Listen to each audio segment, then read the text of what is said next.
have episode number 3 now. This is great. We have a special guest today. We have Amanda Perez. Oh no, sorry, Amanda Puentes.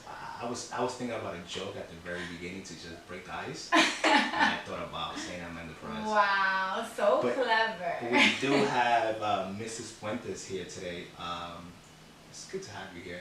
Thank you. I'm so happy to be here. Yes, this is great. We've been trying to put this together for a little while now. I know you were able to clear your schedule, and now you made your way over here to my home, and here we are. We don't have the best scene today, or the best. This is perfect. What do you mean? Okay. This is great. Cool. I hope you guys feel the same. Those of you guys that are listening, we're trying to work on a budget. If you guys want to cash out me some money, you can do that. I'm just kidding. But yeah, it's really good to have you here. I just want to really start off by, letting you introduce yourself to the listeners, letting them know a little bit about yourself, where you're from, how old are you, and how long you're married. Now you're married, Mrs. Puentes now.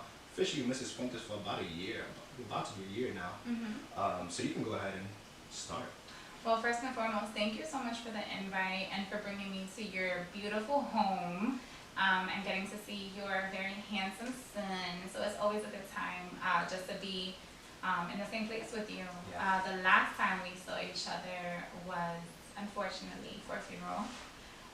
And the time before that was my wedding. So I don't get to see you too often. So any opportunity that I have just to spend some time with you is great. So again, thank you. I'm super proud of this podcast. And I'm really, really proud of you. So my name is Amanda Puentes. Puentes, there you go. It's going to be a year. My husband and I got married July 15, 2020 in the middle of the coronavirus pandemic. I still think about that. I'm like, yo. It was a good wedding though. We're going to speak about that because I'm going to ask you. Okay. I was actually a part of the wedding. Not a part of the wedding. I actually attended the wedding. And it was so Amanda and so rich. Yeah, it was really, really good. So I am a licensed realtor. Mm-hmm. I am an advocate for everything community, everything youth, everything social justice. I'm working on a few other things. So you guys will hear more of that in the future. I am going to be 30 years old this year. That big old 30. Gonna be 30 years old this year, and my husband and I live in Mount Vernon, New York. We are neighbors to the Bronx. We love the Bronx. PX. We have a business in the Bronx. I do a lot of my real estate in the Bronx. My husband is a teacher in the Bronx. So we are very pro-Bronx. Yeah, for sure. Yeah. I can vouch for that. So that is a little bit of who I am. Gotcha. I have a ministry called Jesus Juice. Follow Jesus Juice. Yes, Yeah. _Jesus_Juice on Instagram. And it's literally just it's a community of believers. Yeah. And if you want to know more about that, you can just follow us on Instagram to get more information. Absolutely. There you go. _Jesus Juice. So _Jesus_Juice. There you go. I actually was able to log in like one time. I actually loved it, to be honest. The ministry is great. I think God is using you and Shanae. And this platform of social media, and you guys are really doing a great job. And I'm happy for you guys. I'm proud of you guys, and keep it going. Thank you. You spoke about the Bronx. And I just found out that the Bronx, the zip code in itself, is actually the poorest in the world. I really Which don't. one? Which zip code? I think it was like 3rd Avenue, and I just found out because my company, people I work for, we actually give away food to that zip code. And I saw it on the news, and I was asking my sister, I'm like, I didn't know that was the poorest zip code, the poorest of the poorest. And I don't know if you were raised in third Yes. So it is the poorest district in the United States. In the U.S., right? Yes. So I am actually in the interviewing process to Yeah. work with the governor. I'm sorry, with the senator who represents the 32nd district. So pray for me, y'all, because I'm very passionate about this kind of work. So yes, I'm originally from Brooklyn, from Sunset Park, Brooklyn. Because we were evicted when I was in 7th grade, we migrated up north to the Bronx. I was 13 years old. I wanted absolutely nothing to do with the Bronx, but I never knew that the Bronx would be home to like so many of my first things. My first party, my first, childhood, like my first teenage love. Yeah. My husband is from the Bronx. Some of my greatest friends I met in the Bronx. My greatest experiences, But yeah, the Bronx. When we moved, we actually landed right there on Jennings, which is 170th Street and Prospect Avenue. And then we moved about a year later to 178th Street and Hughes Avenue, which is the East Tremont, 3rd Avenue, Arthur Avenue, Cortona Park area. And yeah, highest HIV and STDs. Wow. I remember speaking to my gynecologist telling me that she has gotten girls as young as 12 years old coming in with chlamydia.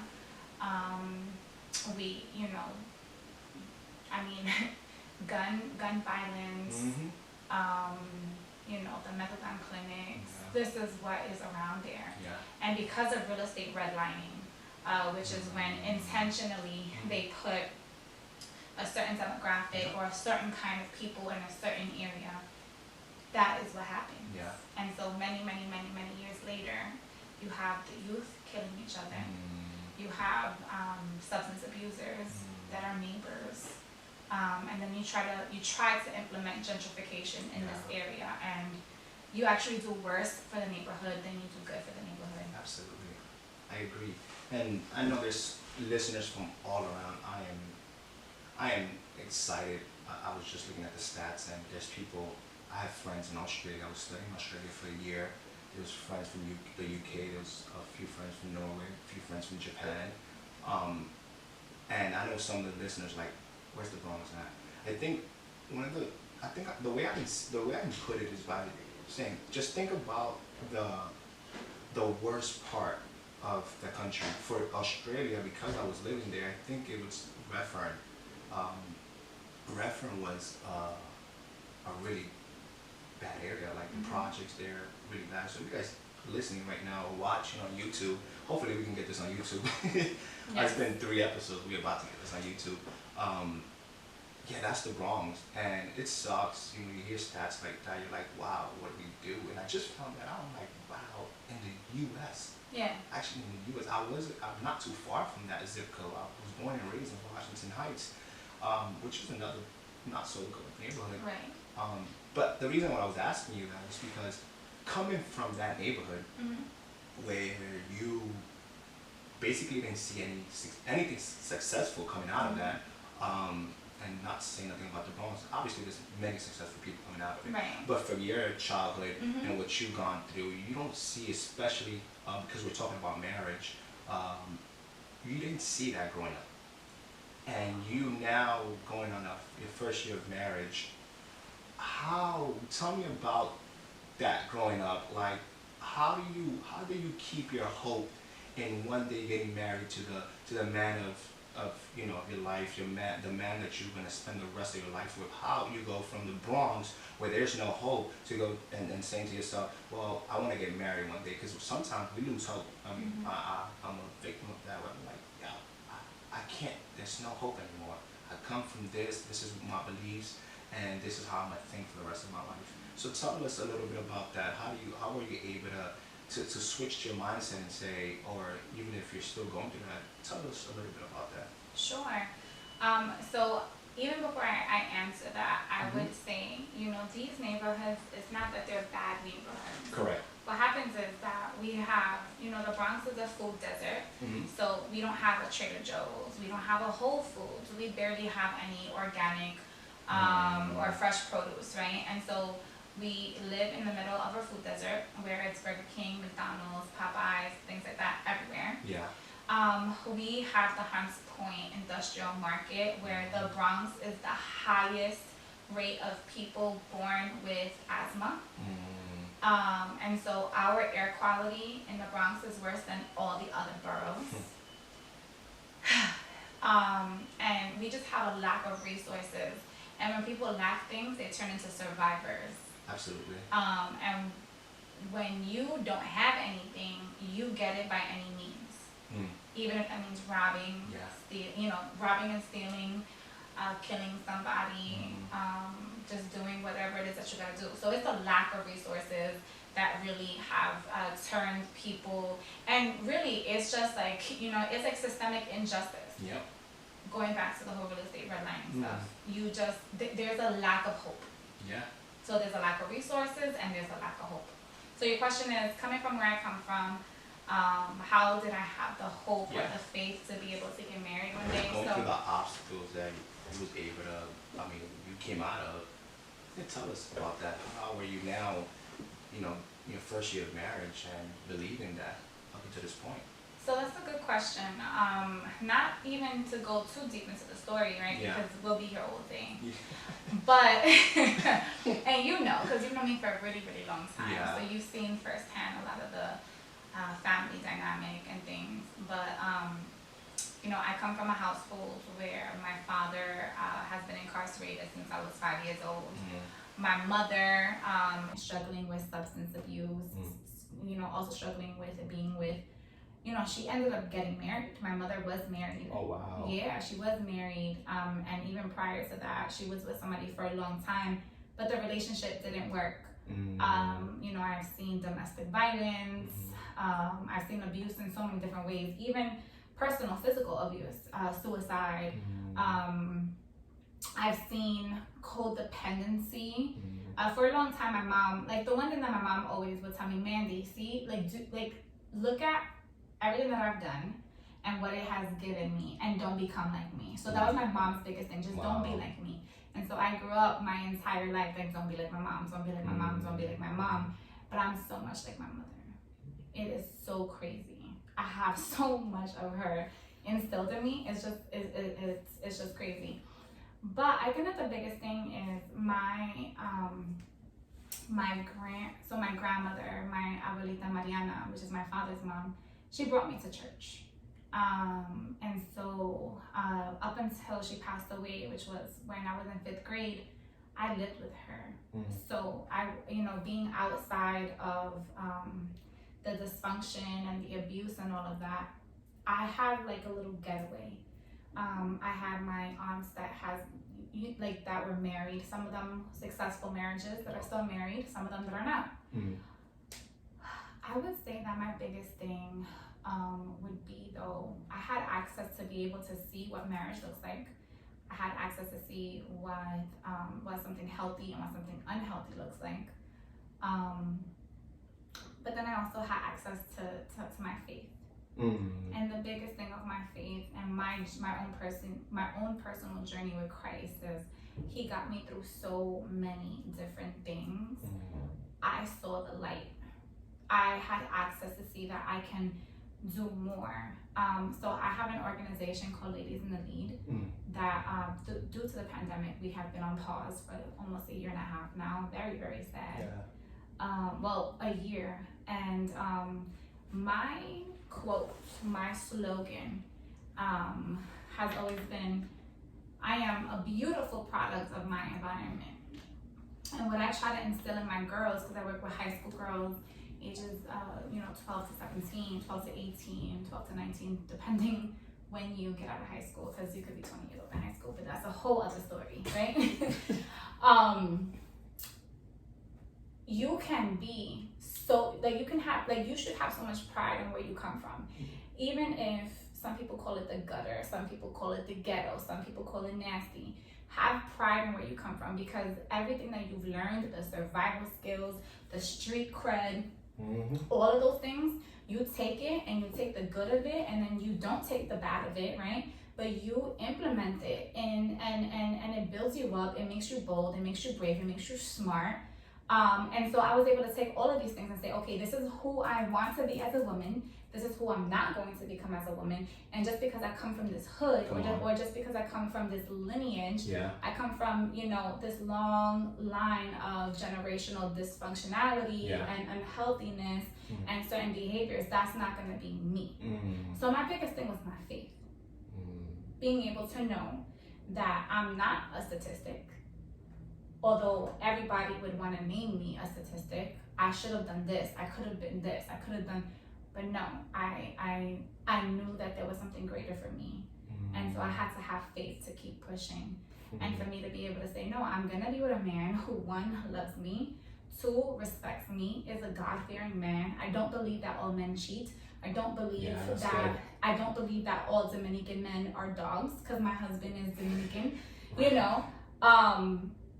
And so I had to have faith that the labels and what they were trying to attach to my identity because of where I come from was not real.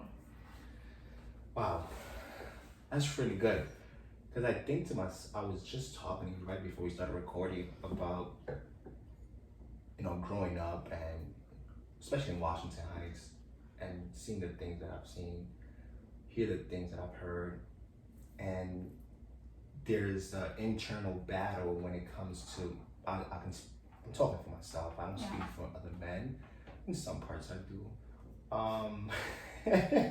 But I think to myself, I'm like, well, my mom and my dad got divorced when I was 5 years old. Just really can't remember. I know he left the house one day, that's all I can remember. And my uncles, aunts, you know, there was not much that I can see. I didn't see much. So what you're saying right now is because of your faith in Jesus is the reason why you were able to have hope in one day marrying the man of your life, of the man that you want to live the rest of your life with. Yeah, and it was more than just being married or meeting a man. It was, I can live a different life. Just because I've seen abuse, just because I've been in these circumstances, just because I grew up in poverty, just because my father's been in jail since I was 5, all these things. Just because doesn't mean that I was gonna go in the direction that society wants to put me in. I can be different, I can be better, I can learn from my mistakes. A lot of people say, you know, the kid is the way that they are because of how the child, because of how they're raised. And I get it. To a certain extent, To a certain extent, yes. You know, I had a father who affirmed me since I was a little girl, from prison. I have homework. I have literally, just like since I was a little girl, my father told me I was a leader. He told me, just all the things about having pride in who I am as a Boricua. There's all these things, like my father affirmed me.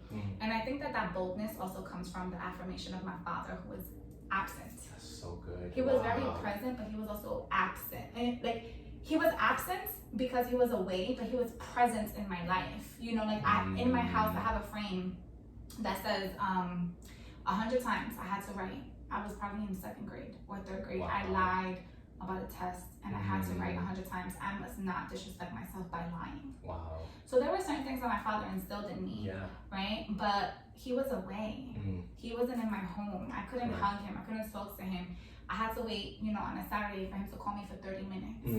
And that's if my grandmother had enough money to pay for the collect call at the time. So a lot of it, yes, it has to do with the parents, but you just, when you're exposed to who Jesus is, and you read the stories in the Bible, and then you have your own personal, burning bush experience, that you're like, yo, I've been through so much, and there has to be a way, something has to have gotten me out of this situation, something has to have helped me get through this. It has to, for me, I always brought it back to Jesus. And if Jesus brought me through that, then why don't I believe that he can bring me through more? Or why don't I believe that I can have better? That's good. So what you're saying is that there were some bad things, some bad attributes from your dad that you struggle now with in your marriage, and you correct me if I'm wrong, because I'm gonna go to the next question here. But there were also good things that your father, he some good attributes to your father, Mm-hmm. being away from you in prison right now, but there was, there's some good things that he was able to, to teach you, which was, hey, just make sure you know that you're beautiful, you know that this and this and that, you know that. So that's what you're saying right now. Yeah. So my father, he affirmed me. He knew that because he wasn't in the home with me, there were certain things that he was gonna have to, set the tone for. Especially as how I was gonna respect myself as a woman, how I was going to allow other people to treat me, how I was gonna treat myself. And I don't think that there's any negative attributes to him because he didn't choose to go to jail. Correct. For his, he became a product of his environment. He was the son of a single woman who came from PR. He was the 9th child. Wow. Growing up in poverty, growing up in the 80s, the 70s, 80s, 90s, where there was crack and there was drugs, and at the time, my father chose the street life, and he became a part of a gang. He became affiliated with a gang, and he was at the wrong place at the wrong time. And 26 years later, he's still there. 26. So you was 3 years old. I was 4 years old. I didn't want to put your age out there. It's okay. I'm gonna be 30 this year. I was 4 years old, turning 5. Wow. Yes, but he took control. He tried to take as much control as he can as a father. Yeah. With the way that he affirmed me. Yeah. Mm-hmm. This is one thing I think. Father's Day is coming up. This is our month. Come on, that's good. But this is actually Puerto Rican month. Just so you know. Okay, Puerto Rican Father's Day. There you go. So you know where she's from. But actually, it's important for fathers to affirm their children. It is, because it can actually affect their relationships in the long run. You'll speak about it a little later then. But leading on to the next question, what has been one thing you've learned from your marriage? I know you're going on your first year again. I'm repeating this again. You're going on your first year, July 15. July 15. So that means in a month. It's been a year. We've heard in the past, so we've heard from people we know, the first year is the hardest year. The first 3 years of hardest year of marriage. Being that you're now about to go into your first year anniversary, what has been one of the things you've learned in your marriage now? So there's this cliche that you see in Hallmark cards, and you see it in like these marriage advice, and this is something that like when you have your bachelorette or your bridal shower, you get these cards, and it's like, give advice to somebody, right? Well, what's advice for the bride to be? And so a lot of those cliche sayings and those cards, people don't know, but it comes from the Bible. And it is, don't ever go to sleep angry. And that actually comes from, okay, so I'm going to tell you where people grab it from, but then what the original source is. Okay, we have a theologian now. Go ahead. No. So it comes from Ephesians 4:27, where it says, and don't sin by letting anger control you. Don't let the sun go down while you are still angry. And then verse 27, it says, for anger gives a foothold to the devil. And it does. Anger is such a root, but this is not the podcast for that one, right? But now that is Paul. So Paul is sharing this, right? But now Paul is getting this from something in the Old Testament, which is Psalm 4:4. And it says, don't sin by letting anger control you. Think about it overnight and remain silent, right? So that's where this don't go to bed angry comes from. Yeah. So then, because people are not reading the Bible, or people love to take context, like there's so many marriage quotes that are out of context. Oh yeah. Oh my God, like out of context. And I did a lot of this research when I was getting married because I wanted to prepare with the, the design and sayings and quotes that I wanted, these different verses. And I'm like, this has nothing to do with marriage. Correct. But anyways, so think about it. So don't let the sun go down while you're so angry. So what people think is, oh, you have to don't go to sleep angry. Oh my God, you gotta talk about it. You gotta stay up. You gotta fight it out. You gotta, no. So what I learned in marriage is that you are gonna go to sleep angry. Yeah. You are absolutely gonna go to sleep angry, and it's okay. Right. It is okay. And when we go back to Psalm, it says, think about it overnight and remain silent. But a lot of people attach having to resolve the conflict right then and there. Yeah. Having to resolve the conflict before going to sleep. Yeah. Oh my goodness, no, I'm not gonna go to sleep angry. No, first of all, during my premarital counseling, which I recommend to everybody, we learned this strategic technique called pause. Yeah. So if we're angry and things are going, I'm Puerto Rican, so I'm crazy. And my husband is Puerto Rican and Dominican, and so he's a little crazy too. But we pause because I'm a very emotional person, and there have been a lot of times that my emotions go up, so my intelligence goes down, and I say things that I don't mean, or I say things that just don't make sense. And so we've learned to pause so that we don't hurt each other's feelings. That's good. And it's okay. Go to sleep angry. Pray to God. Get on those knees. Or go in the bathroom if your apartment is small, whatever, or go for a walk, go in your car, whatever it is, and take time to talk to God. You don't need to resolve it right then and there. Yeah. Go to sleep. And when you wake up, the situation that was at hand the night before may not be that big of a deal. That's true. And you had enough time to be able to think about it. You had conversation with God to think about it.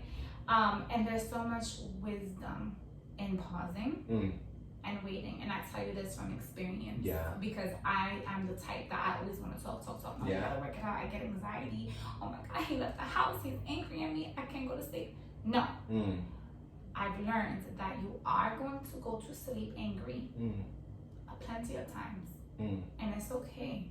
You don't love each other any less. Yeah. That's a really good advice. You're able to, you said you learned the pause technique. Wow. That's, I need to learn that, to be honest, because I'm the same way. I actually want to get this thing resolved right now. And if we don't get this thing resolved right now, then I don't know what we're going to do, because it needs to happen. You know why? I know why. I'm going to tell you why. Because I'm a man and I'm a fixer-upper. I need to fix the situation quick. Well, I need to take some advice. I'm still single. But that's another story. But yeah, you were going to say something just now? Yeah, I was going to say, and I know that this is not a Christian podcast. I know that this is a podcast for older people. Yes. We're Christians though. But I always say I stand on my truth, right? And my truth is that I'm a believer of Christ. And I mean, we can talk about this deeper with another question. Yeah. But when we think about what our ultimate goal is, right? It's to be like Christ, to be like Jesus. Correct. Jesus went into the wilderness. Yeah. He had something to talk about. Yeah. There were times that he was wrestling with God. Yeah. And there was times that he needed rest. And so if we want to be like Jesus, that means that sometimes we gotta go in the wilderness. Sometimes we need to have alone time with God. Or sometimes that just means that we need to take a nap or we need to go to sleep for the night. So we're not better than Jesus. Yeah, absolutely not. So we need to be able to, you know what?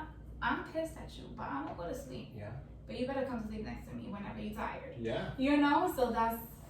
And I'm glad you brought that up because, some people that are listening to this podcast, they're believers in Jesus Christ. There's others that believe in another God. There's others that don't believe at all. And I think that's okay. This podcast is not about our beliefs, but we are speaking from our perspective and our stance on what we believe. And that's okay. We're not trying to, shove it down your throat. We're not. That's not what we're doing. But you're telling us the story based on what you believe. My truth. Yeah, your truth. You can't hide that. So for those of you guys that are listening, you heard what she said. She's also, she don't have a perfect marriage. She doesn't, it's not like she doesn't go to sleep angry. She does, and she's saying it. You don't have to be a perfect Christian. That don't exist here. I think the culture and the Christian world, maybe in the past that led us to think that we need to become perfect before we come to God. And I think it's the other way around. We need to come to God before we become perfect, because there's no way that we're going to become perfect in this fallen world. Thanks to Adam and Eve. Correct.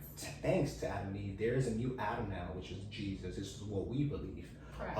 And through that Adam, that new Adam, which is Jesus, we can now have a journey of sanctification, meaning we can now develop the things, unlearn the things that we were taught to, and learn things that God wants, the Holy Spirit wants to build us in, you know. And even with what you just said, you know, I don't have a perfect marriage. It's not that we're beefing. It's not that we got problems. No, it's just I'm not a perfect person. Broken people. Right, and so I would never be in any perfect situation because I'm just not a perfect person.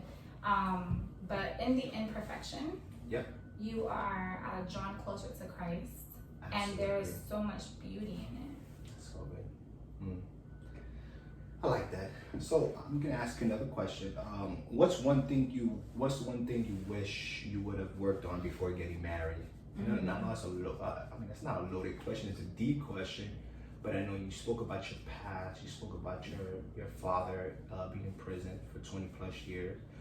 You spoke about your mom struggling with drugs. So, you know, knowing these things, I know there's areas in your life that affected you. You know, I don't care who you are, but you come from that background. Come on, there's something that must affect you. So, I mean, you can speak about this or something that you wish you would have worked on. Because you know, we hear people getting married left and right. I think that's beautiful. I think that's not the ultimate goal, but that is a goal. I know women that dream about your wedding, and we'll speak about wedding in a few. Y'all dream about weddings and stuff like that since little girls. So, what's one of those things that you wish you would have worked on? So, when I first saw this question, I was thinking about a bunch of stuff, right? Like, I wish I would have worked on oh my God, I can't think of the word. My codependency. Gotcha. Right? That's the first thing that I would have thought about. And then I was really thinking about it. What actually are the things that I wish that I would have worked on? Because even codependency, that comes from something. Absolutely.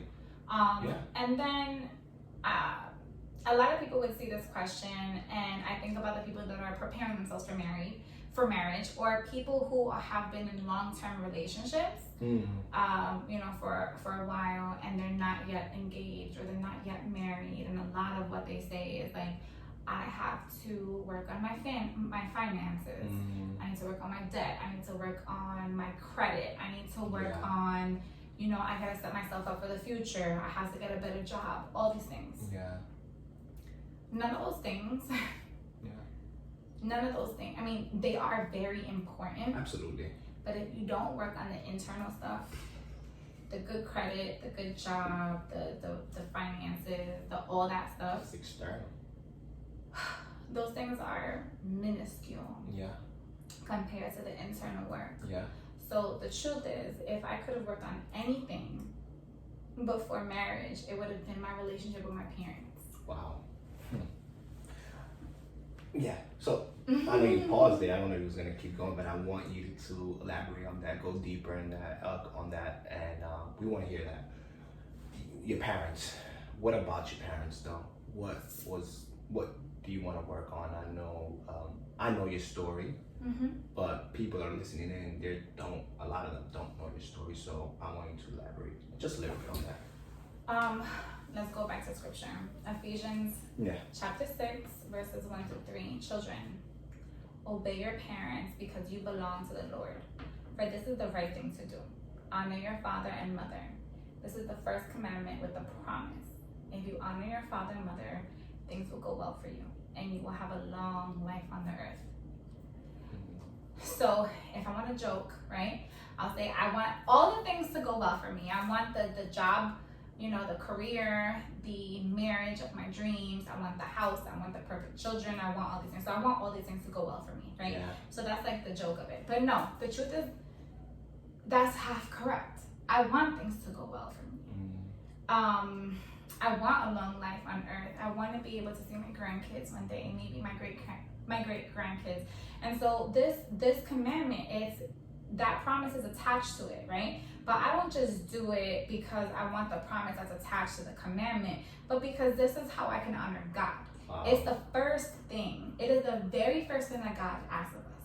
He asks us to honor our mother and our father. Mm-hmm. And when I think about my relationship, especially with my mom, both of my relationships are very touchy. Whenever my mom brings up my father, asks me how he's doing, I was like, I don't want to talk about it. I don't want to talk about it. Like, that's literally me. Like, it's both relationships are just very, very, very touchy for me. But when I think about the way that I have just been, one, first of all, as a Christian, right? I have pushed my mom so far away, to the point where my mom has questioned Christ because of the way that I've treated her. You know, I've heard things like, you're supposed to be a Christian. You're supposed to be a woman of the church, and this is how you talk to me? Wow. Talking back to her, disrespecting her, just not honoring her. Yeah. Just not valuing her the way Christ would want me to value her, the way Christ values her. Yeah. And I have seen that firsthand in other relationships that are very close to me. Wow. And so I would have really been working on that, because a lot of my deepest internal wounds they're deeply rooted in my childhood.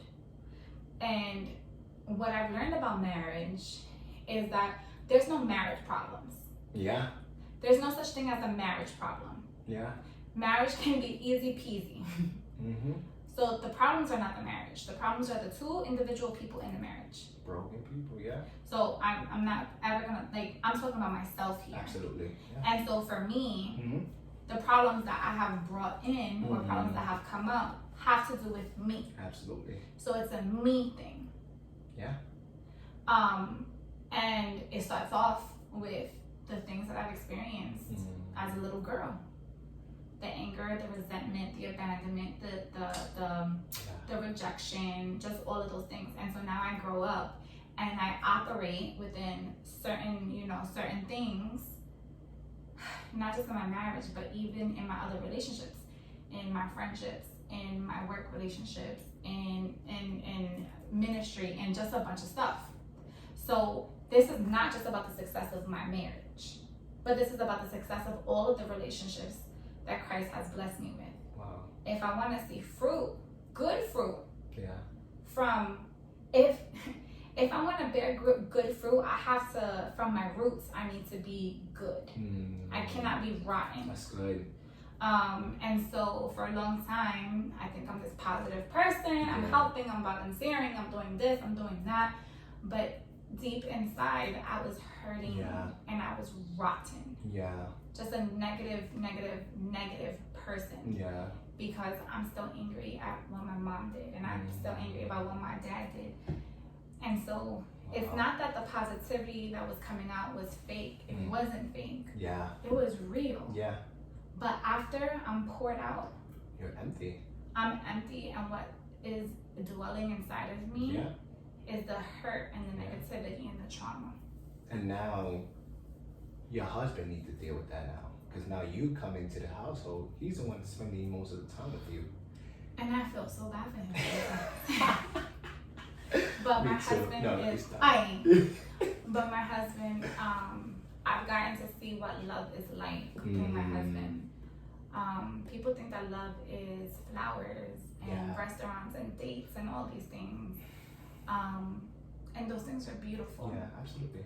But for my husband to understand me, for my husband to love me despite my flaws, for him to be patient with me, that is love. Yeah. That is love. And sometimes I forget that. That must be hard though, because you didn't have a choice. Like, you grew up in this environment, so you came into a marriage, quote unquote dysfunctional, from a dysfunctional home. We don't choose that. That life chose us, you know. For me, I didn't grow up with my dad around. My dad was an entrepreneur, still an entrepreneur. and I always mention this every podcast. I don't know why, but I love my dad. I want to make that clear because people might think I'm talking bad about my dad. I'm not. I'm actually saying the truth. It's truth. But my dad wasn't around. Growing up, knowing that my dad wasn't around, now I don't know what it is to be a man or a husband or a father or this or that.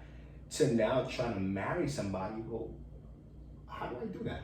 Now you gotta unlearn things, unpack things up to then go, let me pack some of the good stuff out. Because now you have to really dump everything that you've learned or that you've seen before for in your story.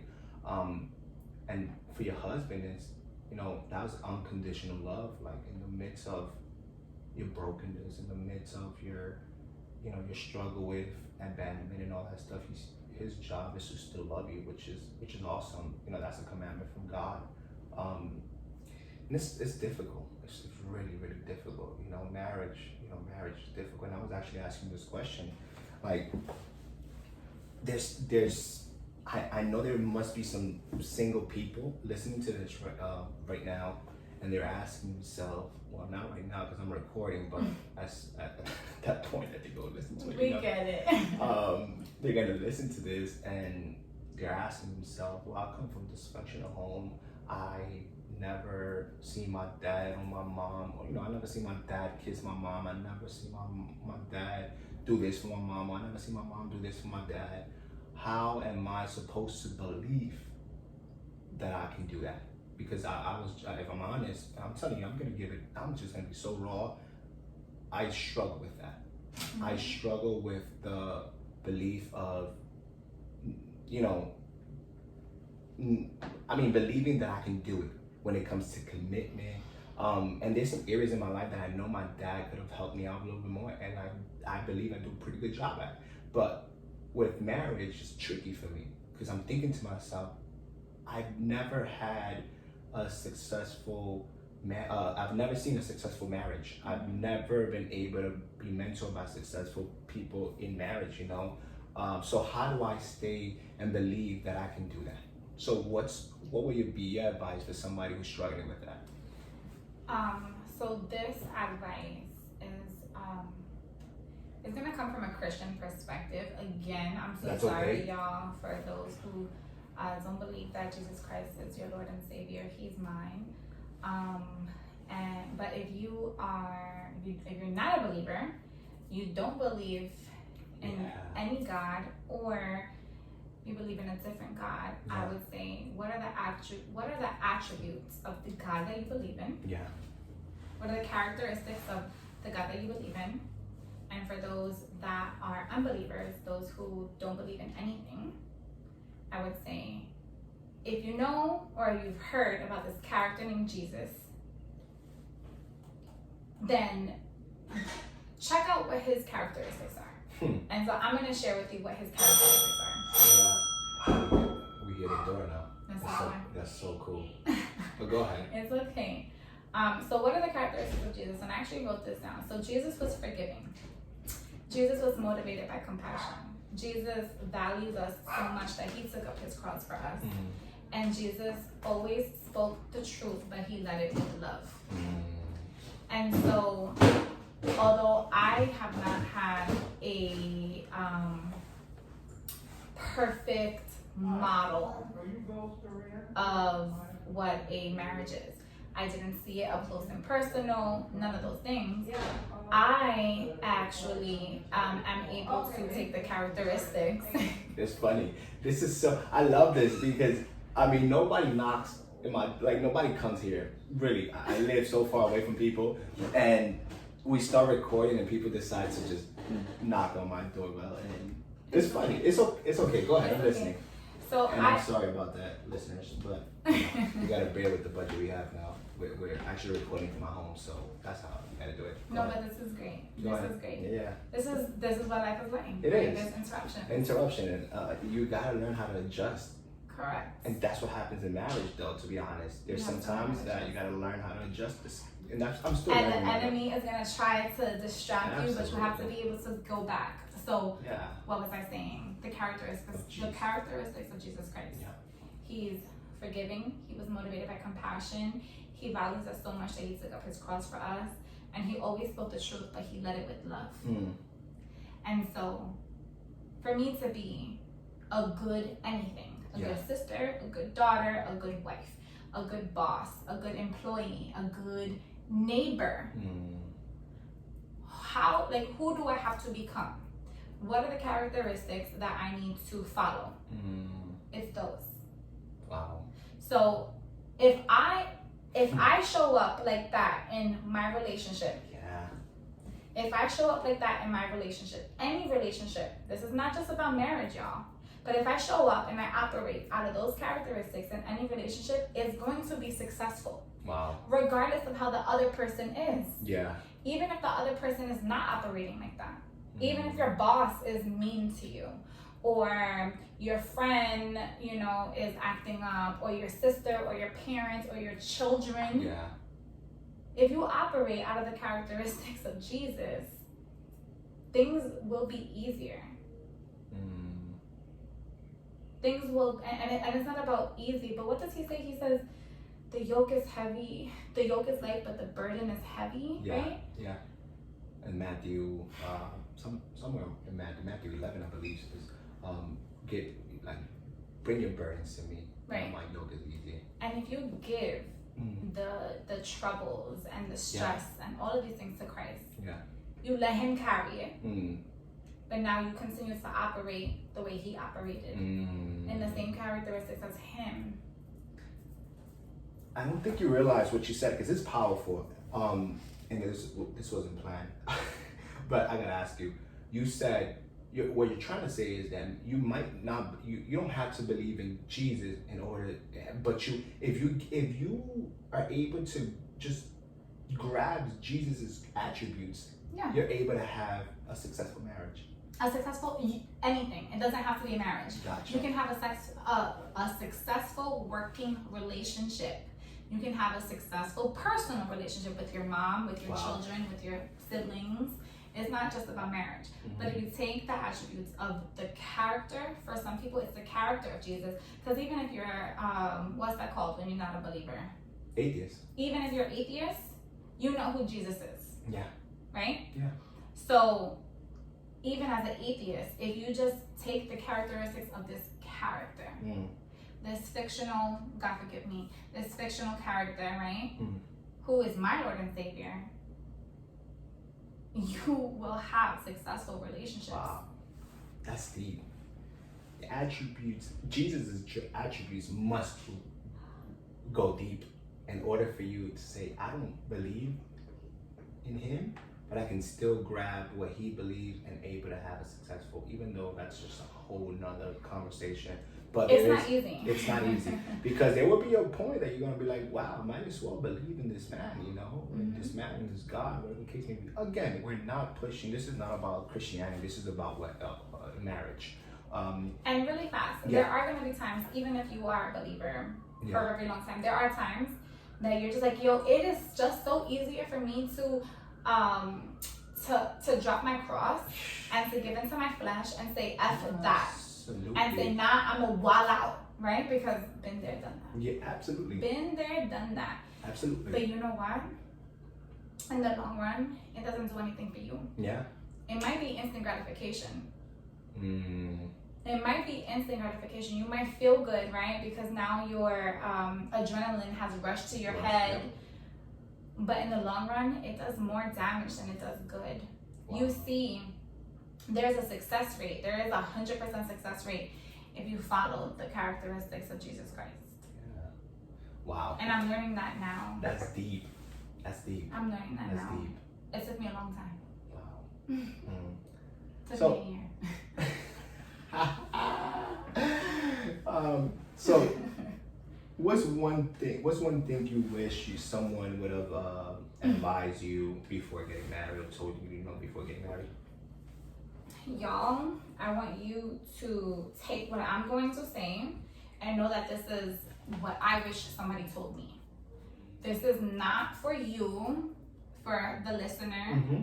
This is for me. This question is for me.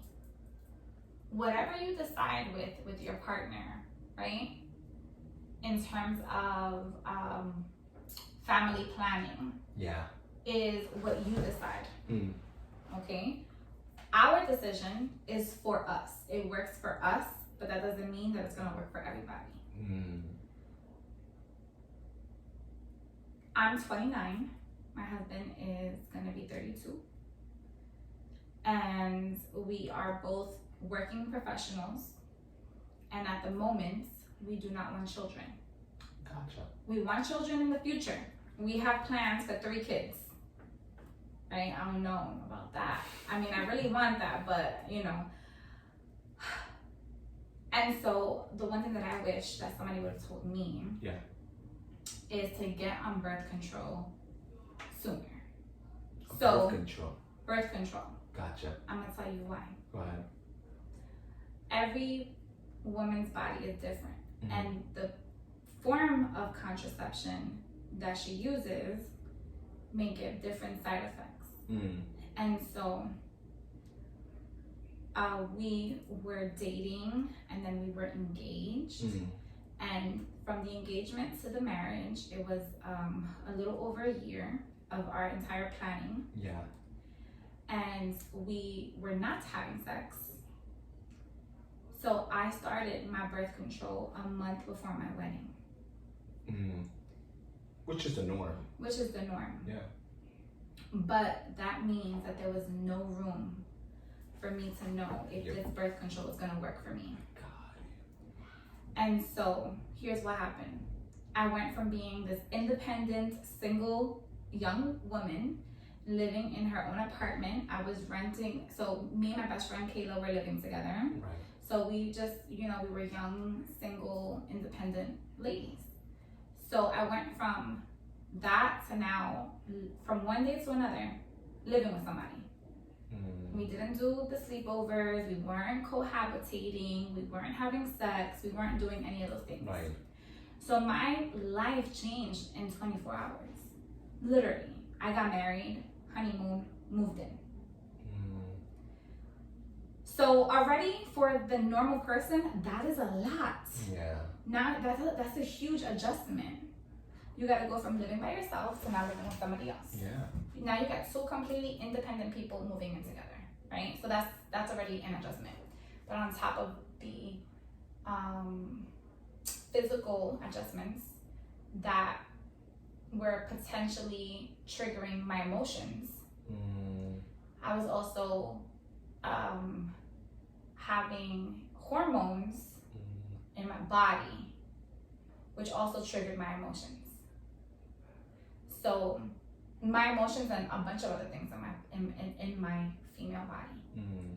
And so I gained about 16 pounds. Wow. Within 6 months. Mm. I was depressed. I was crying every single day. What would normally trigger me, what would normally not trigger me was triggering me. Mm.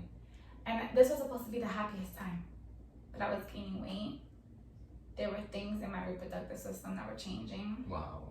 My emotions. And I wish that somebody would have told me, girl, you better get on birth control a year before so that your body's used to it. So that if this birth control didn't work for you, then you can use something else. Mm. Again, this is not advice for nobody else, but I wish somebody told me this because it really did a lot to me. It was a lot of pressure my first 6 months of marriage. Mm. It was a lot of pressure. Because women, deal with more. My first 9 months, actually. Go ahead. Because women actually, deal with more like, not that men don't deal with insecurity. We do. Trust me, we do. We just learn how to hide it, and that's from a little boy. We learn how to hide it. Don't cry. But men's supposed to be tough. We learned that. Women is like, emotional beings. So, for, y'all worry a lot about your physical body. Like, it's just like, no, I'm gaining weight. I don't know if my husband loves me. Right. And that's a tough place to be at. You know, you're like, oh my God. And it wasn't just the weight though. I was crying for no reason. I had my cat who was literally, I had my cat for what, 11 years? And he died, you know, I had to put him down. Wow. Sunny Bear. Sunny. The weekend after my honeymoon, I had to put the cat down. So he didn't even come to our new house. Wow. You know, so it was just a lot, but even just the emotional aspect of the birth control, the hormones, it was so much. It was so much. It was so much. Wow. That's tough. A Yeah. week before. You had Sunny for how long? 11 years. 11 years. A week before. Talk about the devil. We might not get to all the questions I want to ask you, but we spoke about so many things for the last 55 minutes. Oh my God, that's a long. You cannot cut none of this podcast. No, we won't. Okay. Hopefully the editors don't cut that. No, they won't cut that. But we spoke a lot, and time goes by so fast when you're talking. I don't even want to call it when you're recording because we're talking. So we spoke about so many things over the last 55 minutes, but I was invited to your wedding. I was, you know, fortunate enough to go to your wedding, and I know your wedding. You said you planned it in the middle of a pandemic, and you got married in the middle of a pandemic, July 15th. I remember thinking to myself, that must be a pain in the butt to go plan, to go do so many things in the middle of the pandemic. Because initially you had your wedding at another spot. Yeah. So right? yes. Okay. I'm gonna ask you the question though. Okay. I know you had at that one spot, and you had to turn everything around because that spot was closed.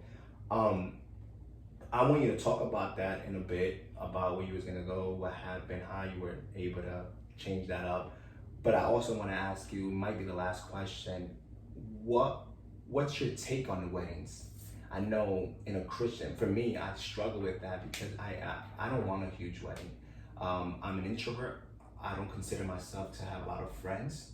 So I'm like, I'm not spending $40,000 on a wedding where half those people or 75 of those people, 75% of those people I might not hear from again.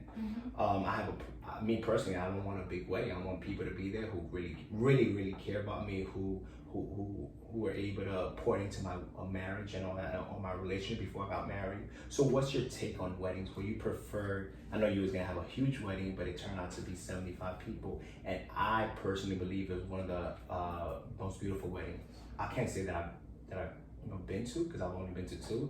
That wouldn't be fair. But I really enjoyed your wedding because it was really you. And I think that is the purpose of a wedding. A wedding it's 6 hours, 7 hours, and we freaking worry about that so much. We freaking I don't know, I just think to myself, why is it that we so caught up in weddings and then one night, rather than focusing on our marriage and the covenant that we've just promised each other. So what's your take on that? But you can speak on your wedding and all that stuff. So, all right. So before we actually had our wedding, like when we were engaged and everything, I wanted this big, beautiful wedding. I wanted people to see what God did. Yeah.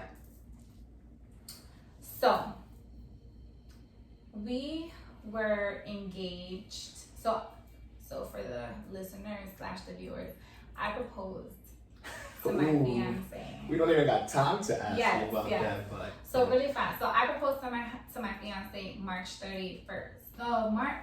Oh, she forgot. That's trouble. No, it's okay because I got married July 15th. So I proposed to my husband, right? Then he kind of reconfirmed it or whatever December in Morocco, which is when I got my ring and everything. So he got a ring with a chain, and then I got my ring. So from December to July is when we really started all the planning stuff, right? Yeah. So we were planning before, like I got my wedding dress, like all that stuff, but it was more of like different venues. So I wanted a big wedding. I wanted, like, my dream wedding was gonna be like a majestic wedding in the Bronx. Yeah. And so my original place was the Andrew Friedman home. which is it's a historic mansion on the Grand Concourse. Oh yeah, you did tell me about That is where we were originally supposed to get married. We did the walkthrough. I had the wedding planner. My husband came. It was beautiful. And this is what I wanted. This was like what I visioned. I wanted I wanted it to be like an enchanted. Yeah. Listen to this. I wanted an enchanted, rustic, rainforest, jungle looking vibe kind of thing, right? But I wanted the enchanted with the lights, and it was gonna be an evening wedding with the candles all over the place. That is what I wanted. And I had the vision for the Andrew Freeman home. When we were gonna start the contract, like sign the contract, leave the deposit, they told me, caution, we are going to be doing renovations. And so there's gonna be scaffolding. And we're not sure if the scaffolding is gonna be there for your wedding.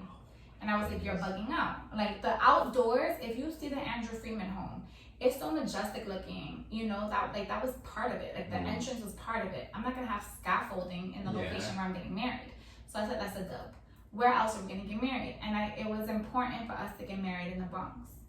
Of course. Right. So then plan B was Marina Del Rey. Waterfront in Neck, beautiful. We put the deposit down, we were doing all the things. Then Friday the 13th in March happened. March 13th, 2020, that is when everything got shut down. I remember that. And I'm not even gonna go too deep into that, but we had to plan again. So this was, and I couldn't really plan again until maybe April, ending of April, beginning of May. So that was giving me 2 months to replan this entire wedding. Shout out to Marina Del Rey who gave us all of our money back. Shout out to them, yeah.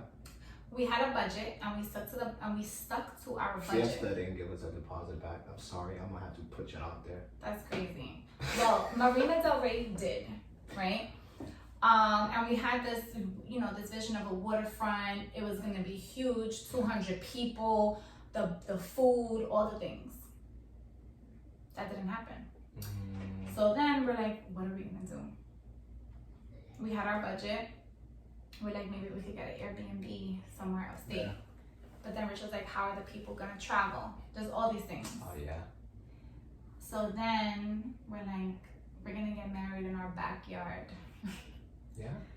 And so we took the money that we were going to get married with at the venue and we renovated our home. So we gutted out the kitchen and we gutted out the bathroom.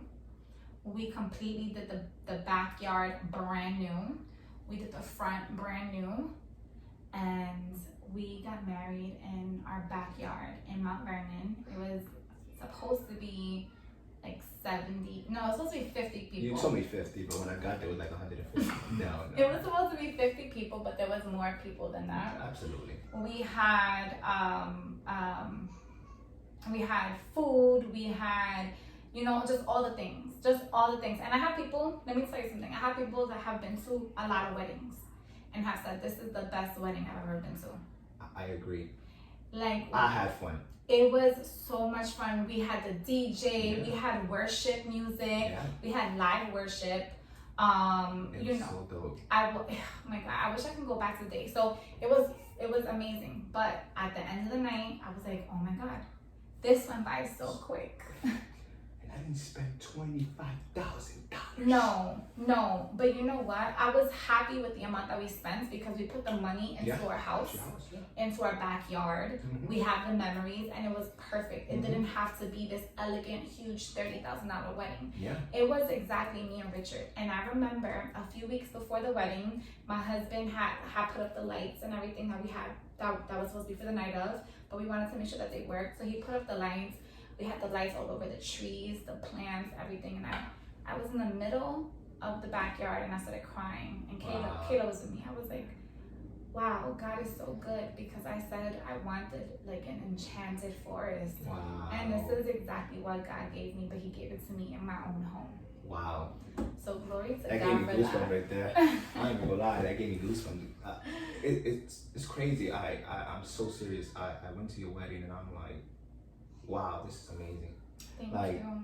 people think, and I don't think there's nothing wrong with spending 30, 40, 50,000. If you have it, go ahead and spend it. Right.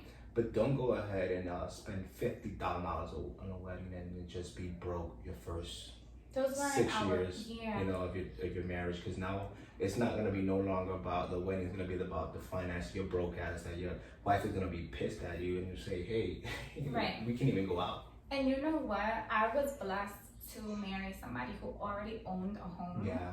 So he prepared a lot of the space for me. Yeah. You know, so my husband is a teacher. He owns a business. Shout out to Fenwick's and There we go. Go ahead. and Riverdale. Whoever want to come through, we're on 238th Street. You can follow us at Fenwick's Pub on I Instagram. promise you better give me some commission. Go ahead. But my husband financially is in a very good place. Yeah. And so, I'm a realtor and I do a bunch of other things. Yeah. But, you know, we weren't, even if we spent the 30K, we would have been okay. Because my husband already owns property. Yeah. We were good, you know, but we didn't. And we didn't even reach 30K. We spent, between the renovations and everything that we did, and then like the day of stuff, the liquor, the food, all that stuff, it was less than $20,000. Wow, with the renovation and all that. Yes, with Just renovations and nothing. everything. Yeah. And we have something to show for it. That's right. You have a home Not now. just pictures. Yeah. Well, there you go, guys. There you Yes. have it. We have Amanda Puentes here. Thank you for being with Thank us. you. Thank you for sharing your story. I'm definitely gonna. I wish you can come back. I'm definitely gonna have you back here in this podcast. Thank you for those listeners that are listening in. We appreciate you You gotta guys. cheers with me. And let's cheer. We're having grape juice. Sorry, guys. Thank you so much, and I'll see you on the next episode. Appreciate you. Much love. Bye.